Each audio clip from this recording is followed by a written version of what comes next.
And now I invite Dr. Subhash Prasad. He is one of the terrific phaco surgeon and refractive surgeon at Bihar and known all over India for his surgical skills and knowledge. Thank you, sir. I wish you did not tell me terrifying surgeon.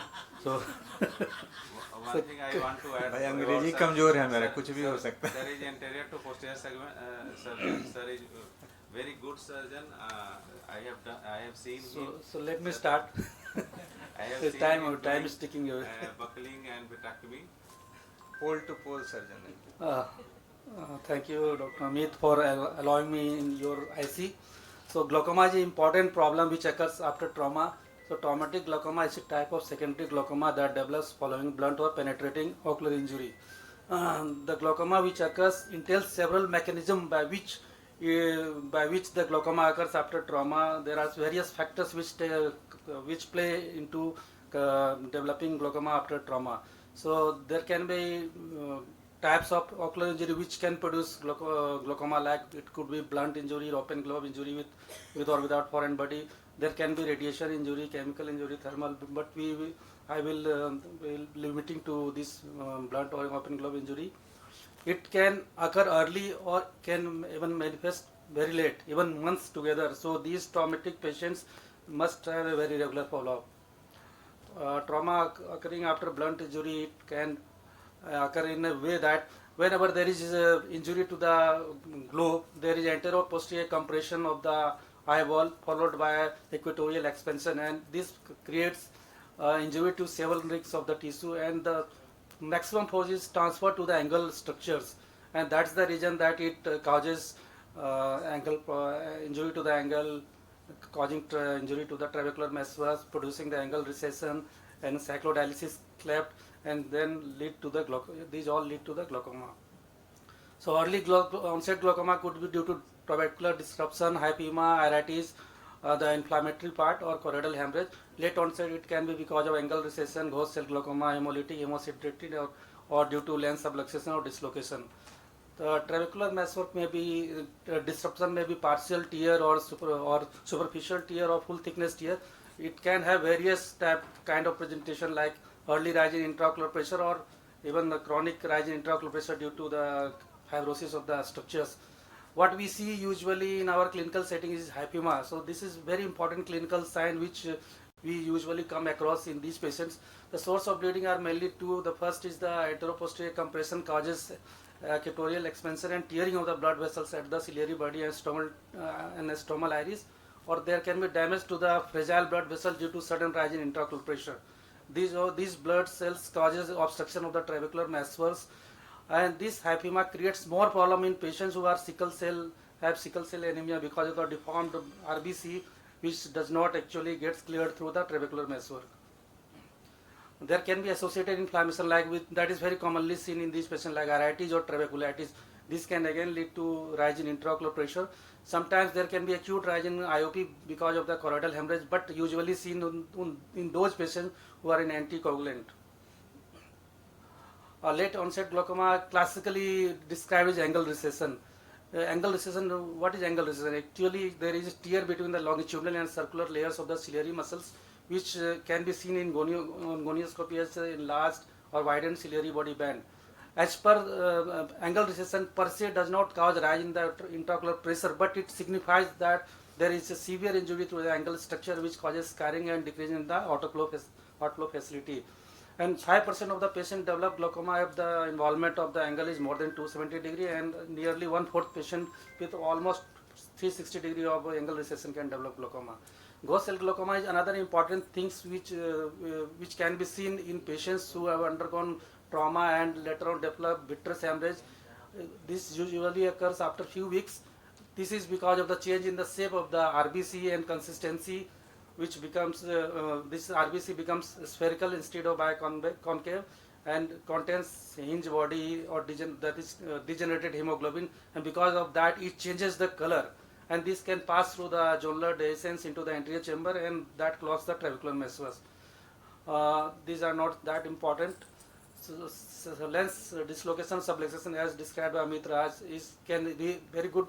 It can be a strong association between trauma and the lens subluxation or lens injuries. These can lead to pupillary block if there is anterior dislocation, or if it is dislocated posteriorly, the vitreous may come into the anterior chamber and again cause pupillary glaucoma. But many times it may be open angle of variety because of the several mechanisms like intermittent closure of the angle, the inflammatory part, or the clogging of the trabecular muscle by the lens part also. So open angle kind of glaucoma can also be there. Penetrating injury, if you see, usually the pressure is low in the initial phase, but gradually the pressure can rise because of the several mechanisms, like if you have not repaired the globe nicely, or because of the extensive injury, there can be extensive anterior synechia, or there can be posterior synechia leading to secondary angle closure glaucoma, or there can be liberation of the lens materials, which is again causing clogging of the trabecular muscle and its associated inflammation. These all can lead to rise in the intraocular pressure. Later on, there can be epithelial dam growth, or there can be fibrous growth. Like in this patient, you can see the large iris cyst. Then again, that was due to the penetrating injury, and it can cause rise in intraocular pressure. So whenever you see patient, you have to carefully examine the globe. Not only the globe, as Dr. Sudhir has said.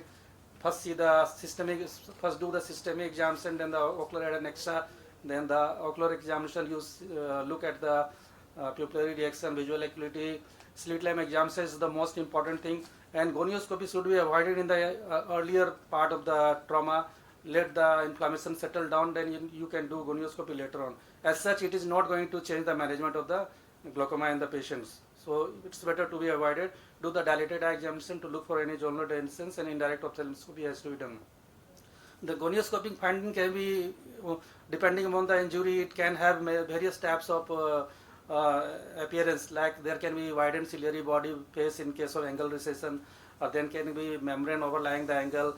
You can find cyclodialysis cleft, which is due to disinsertion of the ciliary body from the sclera. As initially the pressure may be low, but later on, once it heals, it can give rise in the intraocular pressure. You can see torn iris process or trabecular muscular flaps. So what are the imaging which can be helpful to diagnose some part like a cyclodialysis cleft, which requires actually either your UBM or even ASOCT can be helpful in those situations. And later on, perimetry has to be done to see how much damage the patient has incurred. Management depends upon the underlying cause.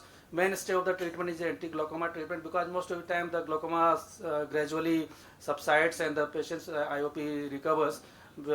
It's always better to avoid carbonic anhydrase inhibitor in sickle cell hypema, avoid prostaglandin and pilocarpine. Rest you have to take care of the inflammation part also. And if it doesn't respond to all this, sometimes you have to resort to surgical avenues also. So regarding hypema, we all know that this is common things. One has to monitor the pressure of the eye and whether it has involved the cornea or not. So any case of hypema with resistant IOP which is not responding to maximum medical therapy should undergo drainage. If the pressure is more than 50 mm for 5 days or more than 35 mm for 7 days, it's known to lead to corneal endothelial staining, so it's better to drain it out. Or if you see that it is not going, even if there is full hypema, 8-wall hypema, then again, or sickle cell anemia or trait patient, they should undergo the early wash out of the blood.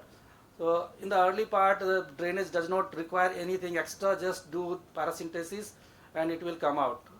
Make 2 paracentesis. Sometimes you can have clot, that requires little bit of extra care, because if you pull with your forceps, even sometimes iris can come out. So it's better to use bimanual irrigation aspiration system to see that if there is any clot that can come out. Sometimes you need to use retractor to cut the clot and then take it out. Open globe, the essentially is to do the meticulous repairing as told by Dr. Prabhakar.